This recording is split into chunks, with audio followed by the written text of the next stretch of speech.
élèves de 3e à se préparer au grand oral. Pour en savoir plus sur ces 2 nouveaux projets, rendez-vous sur yapluka.fr et vous pouvez évidemment nous contacter. Si je vous ai parlé de ces 2 nouveautés, c'est que le sujet de l'épisode d'aujourd'hui est en lien avec ces 2 passions, le jeu et les jeunes, par l'illustration de la création d'un jeu au sein d'un programme d'accompagnement de 5000 collégiens. Vous en saurez plus en écoutant la suite. Tous les liens de cet épisode se trouveront dans la description, bien évidemment. Et maintenant, place à l'épisode!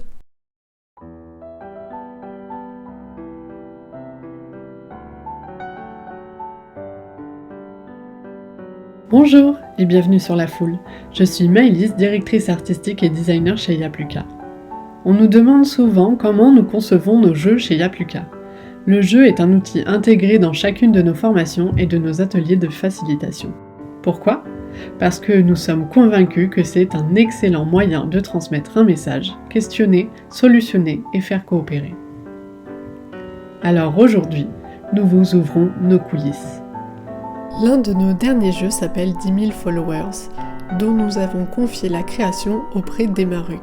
C'est un jeu de cartes dédié aux collégiens pour ouvrir la discussion à propos des réseaux sociaux, de leurs avantages mais aussi leurs dérives.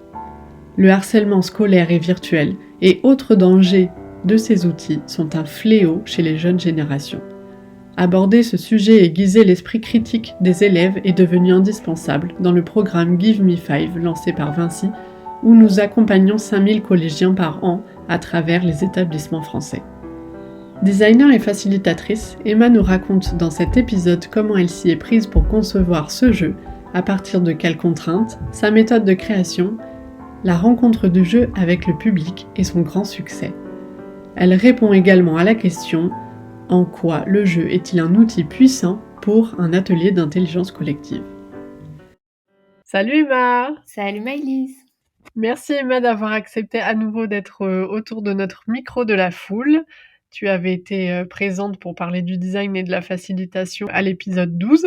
Ouais, carrément. C'était un grand plaisir d'être avec vous. Ah bah pareillement, et c'est pour ça qu'on t'a réinvité aujourd'hui pour parler d'un autre sujet. Aujourd'hui, si je t'ai invité, c'est pour parler des jeux, parce que tu vas nous raconter la création d'un jeu qui fait fureur dans les collèges de France et de Navarre. Rien que ça, la pression. Est-ce que tu peux te présenter en quelques mots et te présenter aussi à travers un jeu? Et pourquoi tu serais ce jeu-là? Ouais, ça marche. Donc pour ceux qui n'avaient pas écouté le premier podcast by Yapluka, je m'appelle Emma.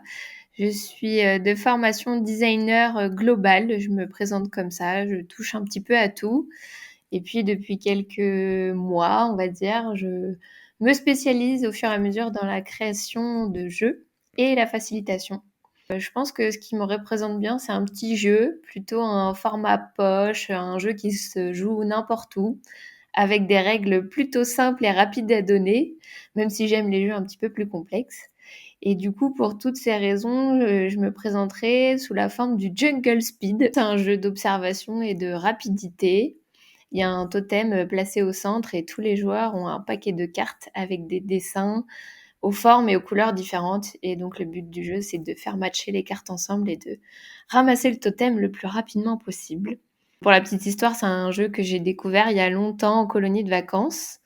J'ai eu la chance d'en faire pas mal étant jeune et c'est un jeu avec lequel j'ai joué partout, que ce soit dans des gares, des aéroports, sur des bateaux, sur des trottoirs. Et ça m'a permis de m'immiscer dans des groupes quand je connaissais personne, à savoir qu'à l'époque, j'étais un peu réservée. Donc, c'est vraiment un jeu qui m'a permis de me faire des potes.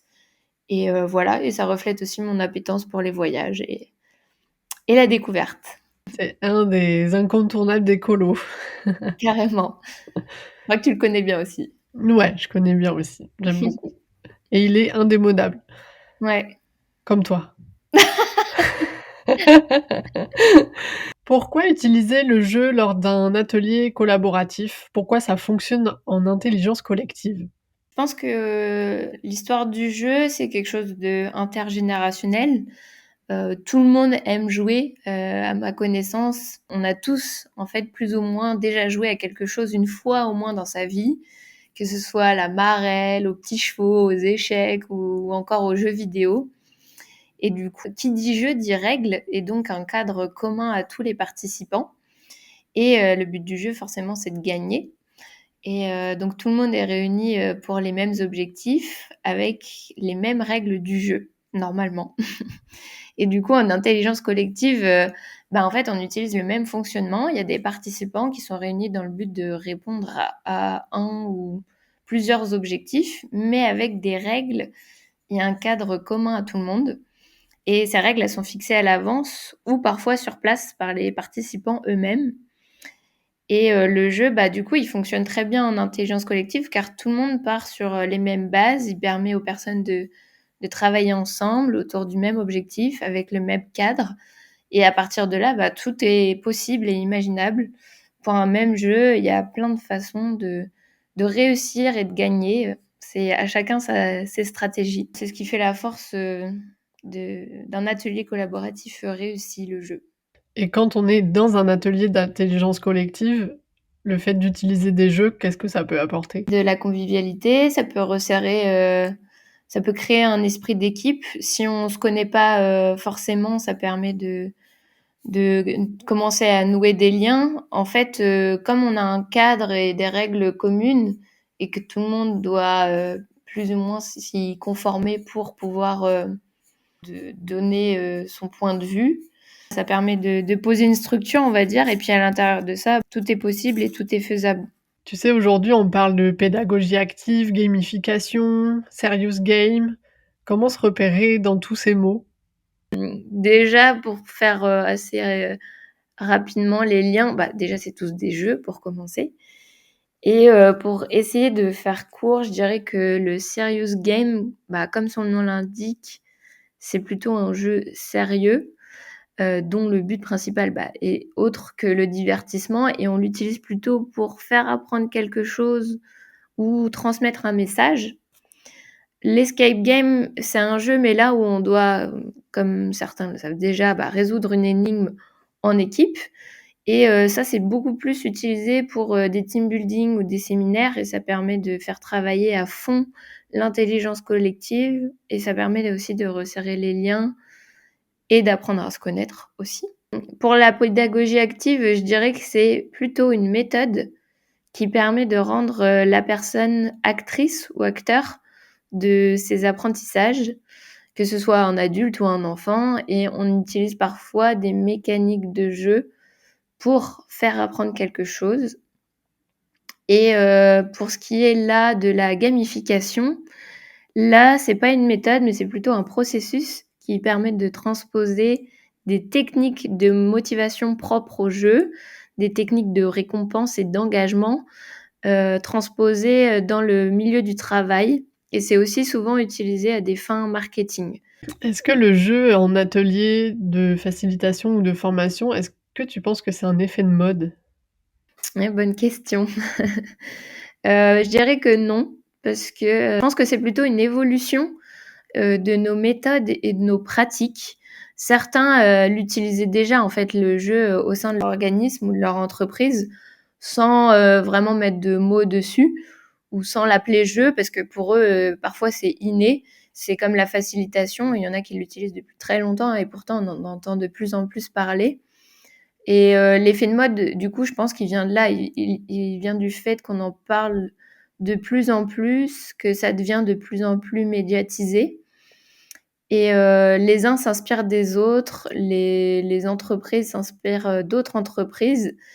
Et comme on l'a déjà expérimenté, le jeu en atelier ou sur d'autres formations professionnelles, des fois, il y en a qui souhaitent le reproduire le même schéma au sein de leur entreprise.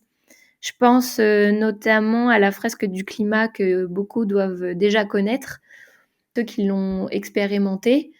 En dehors de leur entreprise, souvent, ils essayent d'en parler autour d'eux, d'engager les autres membres de leur équipe. Et puis, des fois, ils se forment eux-mêmes à devenir fresqueurs pour en parler au sein de leur entreprise et engager encore plus de monde. Je dirais pas un effet de mode, mais un effet boule de neige qui est hyper positif. L'effet positif, je pense que à la fin d'un jeu, il y a le but des jeux qui sont créés, de ce que je vois autour de moi en ce moment, c'est de fédérer un passage à l'action, avoir la sensation d'avoir appris quelque chose et donc de passer à l'action. Et cet effet boule de neige où on peut soi-même se former pour faire jouer les autres autour de nous, il y a un aspect excitant et puis gratifiant de se dire bah ça y est, je sais comment on joue à ce jeu-là. Je suis en mesure de l'expliquer à d'autres personnes qui, à leur tour, vont apprendre des choses. Et en fait, l'effet boule de neige, des multiplications et du coup, si on arrive à bien réexpliquer les règles du jeu et ce qu'on a appris, on peut sensibiliser les autres autour de nous.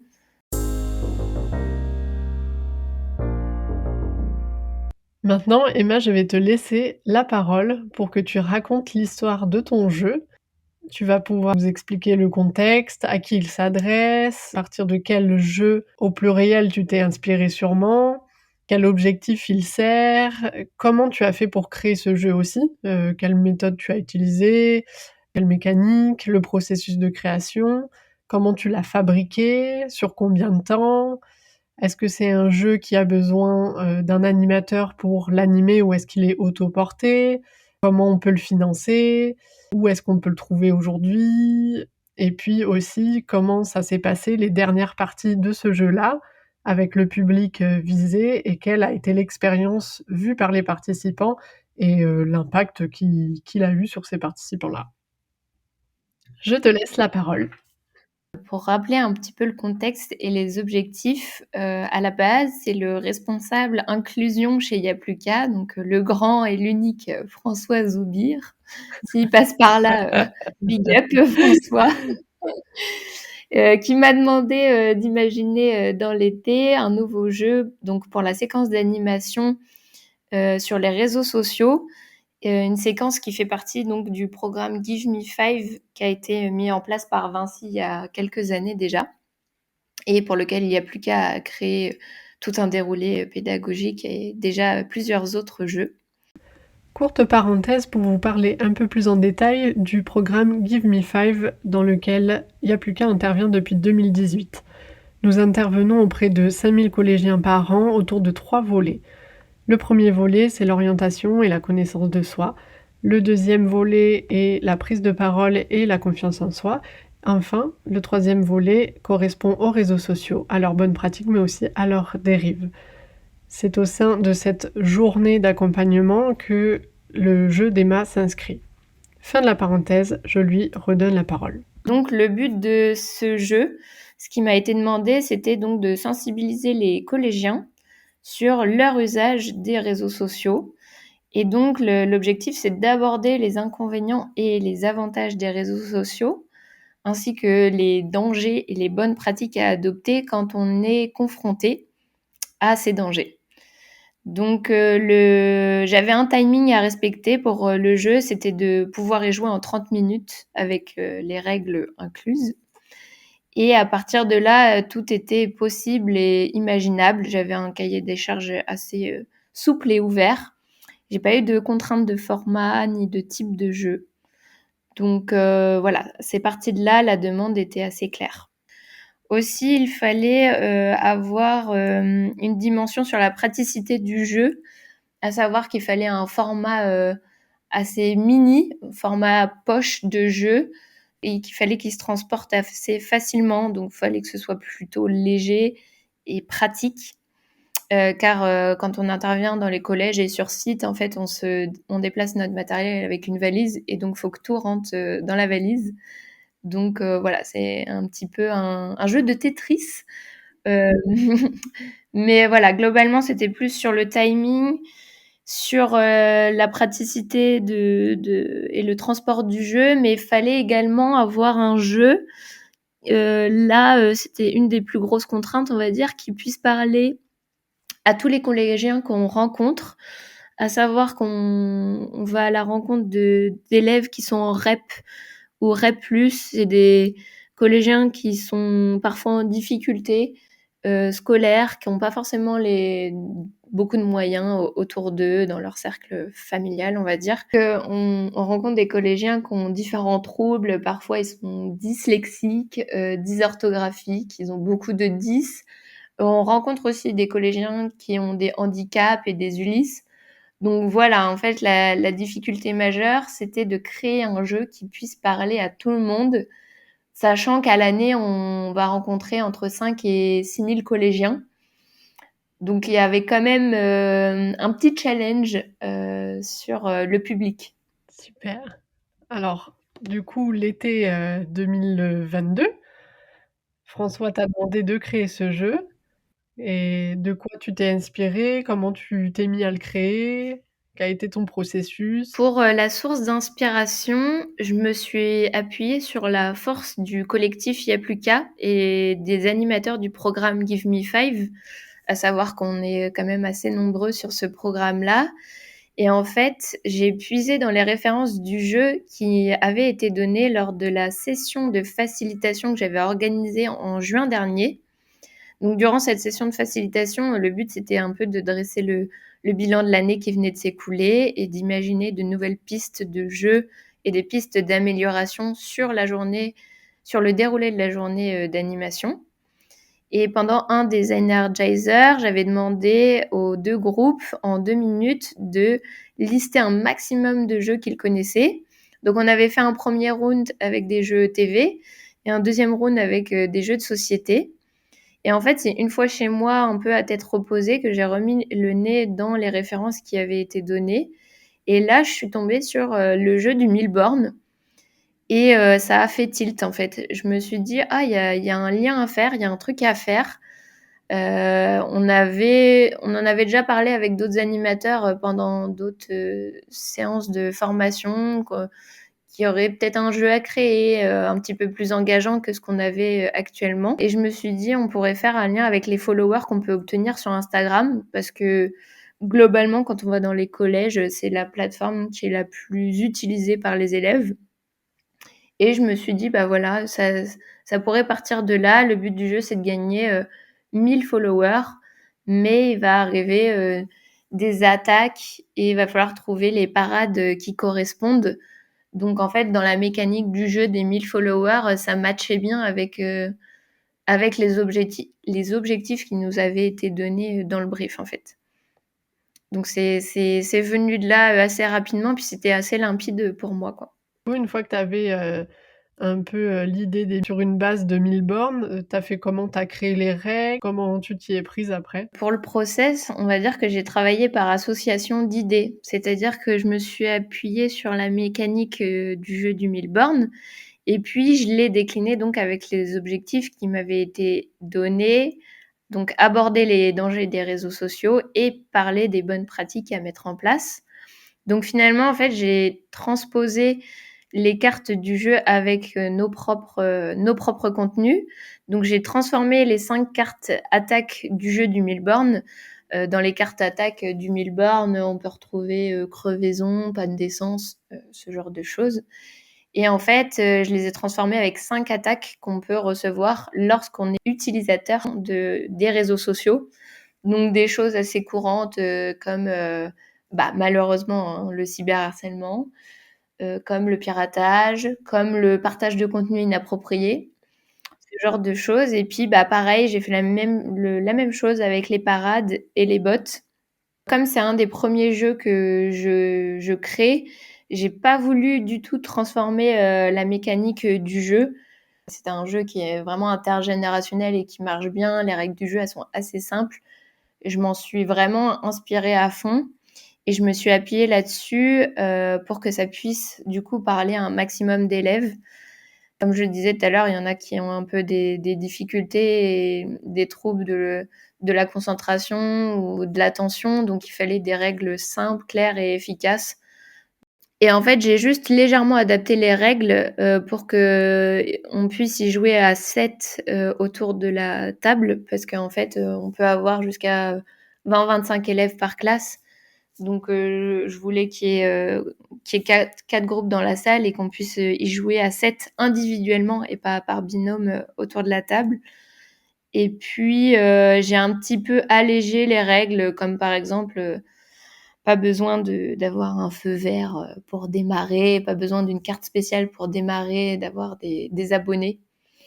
Et dans une autre règle, pour aller dans le détail, que j'ai rajouté, c'est qu'on voulait faire ressortir la notion de collaboration.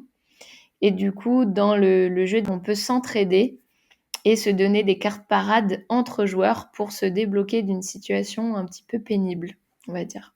OK, je vois un peu plus concrètement à quoi ça peut ressembler. Ça va bien avec, ce genre de discours qu'on a sur la journée, d'avoir de la collaboration, et de la bienveillance et là, de jouer, ça permet d'illustrer vraiment cette valeur-là.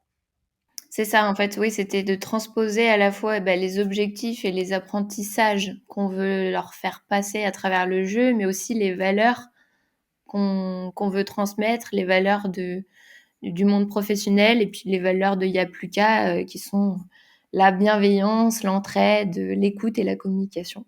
Hyper important. Et oui, on le répète jamais assez. Oui.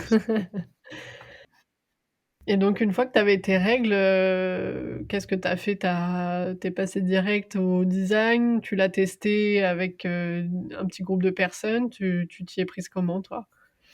Oui, alors, ce que j'ai fait, c'est qu'une fois que j'avais, mes règles et puis le contenu, en fait, j'ai créé une maquette, très rapidement, avec, de la colle, un papier et des ciseaux. Et en fait, j'ai créé toutes les cartes à la main et puis j'y ai joué avec 2 autres personnes de mon cercle autour de moi, juste pour voir si c'était compréhensible, si au niveau du nombre de cartes c'était OK. Parce que du coup, on a changé le nombre de cartes du jeu, mais en gardant les mêmes proportions, on va dire. Donc, fallait que tout soit fluide et que ça s'enchaîne bien.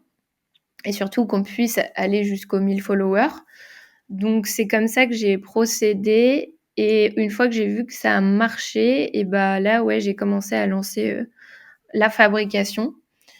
Donc on va dire que je me suis d'abord renseignée sur le nombre de jeux dont on avait besoin, à savoir, 4 jeux par, équipe et on est parfois 4 équipes à tourner. Donc 4 fois 4, 16. Il nous fallait 16 jeux.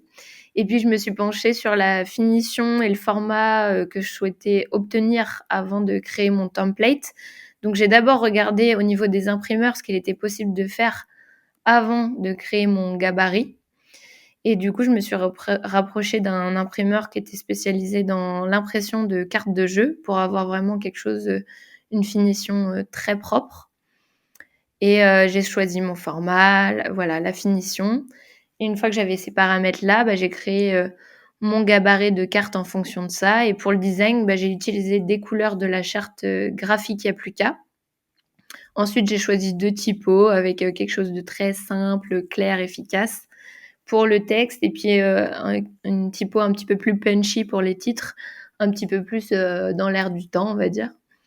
Ce que vraiment je conseille de faire pour ceux qui souhaitent créer et faire imprimer des jeux, c'est donc de faire des essais d'impression d'abord chez soi ou à la main pour avoir un rendu global des cartes, de la police, du format, etc. Et une fois qu'on a sélectionné son imprimeur, toujours demander un BAT. C'est un bon à tirer pour vérifier si tout est OK en termes de finition et de paramètres avant de lancer l'intégralité des impressions. Ça permet d'éviter les mauvaises surprises à la fin, on va dire. Gâcher, du temps, de l'argent et du papier. Est-ce que tu te rappelles du prix des impressions? À savoir que pour les imprimeurs, pour ce type de jeu, souvent ça fonctionne plutôt par lot. On peut pas imprimer en dessous d'un certain lot de cartes. Donc là, il fallait que j'ai minimum 25 lots de cartes. Et on savait qu'au cours de l'année, potentiellement, il y aurait des pertes de jeux. On savait qu'on allait peut-être en donner. On avait un peu anticipé ça. Donc on en a fait imprimer 25 au total. Si je dis pas de bêtises, on était aux alentours des 450 €. OK. Comme ça, on se fait une idée de combien ça coûte un jeu. Voilà, après, ça dépend énormément, de la finition et des options supplémentaires qu'on rajoute. Il peut y avoir des grosses différences. Tout à fait. En fonction du pelliculage, de la finition au toucher et cetera et cetera. Dans le cas de ton jeu, qui a financé, ce jeu-là? Dans le cas de ce jeu-là, c'est le client qui a fait la demande, donc c'est lui qui finance. Il a été financé par Vinci, par l'intermédiaire donc de l'agence Yapluka qui a fait appel à mes services. Et donc c'est le responsable inclusion, François, qui a proposé l'idée du jeu au responsable Give Me Five chez Vinci, Geoffrey Goulet, qui lui a validé le projet et il a alloué un budget, une enveloppe globale pour cette mission. Je pense qu'il existe aussi d'autres façons de faire, comme si on veut développer un jeu et puis le jouer dans différentes entreprises, par exemple. Je pense qu'il existe des aides de l'État ou des aides régionales ou même municipales pour développer des actions sous forme de jeu. Je pense qu'il y a aussi des campagnes de crowdfunding, qui est assez répandue. On peut s'approcher d'éditeurs Ah oui. de jeux, si c'est des jeux autoportés. Et puis aussi quand, on fait, par exemple dans une formation, le fait d'avoir créé des supports, des jeux et bien, le prix est, enfin il y a une petite part de ce côté-là qui est, dans le prix d'une formation quoi, en fait. Parce que oui, les cartes de jeu, enfin l'impression c'est un coût, mais il y a aussi, la conception du jeu, le fait d'avoir réfléchi et cetera qui est pris en compte, bien évidemment. Ouais. Ma dernière question, Emma, comment s'est passées les premières parties de jeu avec les collégiens? Quelle a été l'expérience vue par eux? Les impacts, les retours? Est-ce que ça a bien marché? Est-ce qu'il y a eu des modifications? Qu'est-ce qu'ils en ont pensé? Est-ce que vous débriefez avec eux aussi à la fin d'une partie? Ah, franchement, ça s'est super bien passé. J'étais trop contente la première semaine de voir que tout se déroule comme je l'avais imaginé. Chose un petit peu rare quand même quand on lance un jeu ou une nouvelle animation. Des fois, bah, il y a des petits calages à faire. J'avoue que j'étais un petit peu stressée le jour où on l'a utilisé pour la première fois à la rentrée. Le jeu, il avait juste été déjà joué une fois par François Zoubir, mais dans un contexte, on va dire, familial, mais jamais au sein d'une classe. Et donc, du coup, c'était un peu le crash test la première semaine de la rentrée. À savoir aussi que les élèves, ils savent très bien montrer et dire quand quelque chose leur plaît pas. Et du coup, j'avais un peu la pression de leur retour. Et finalement, tout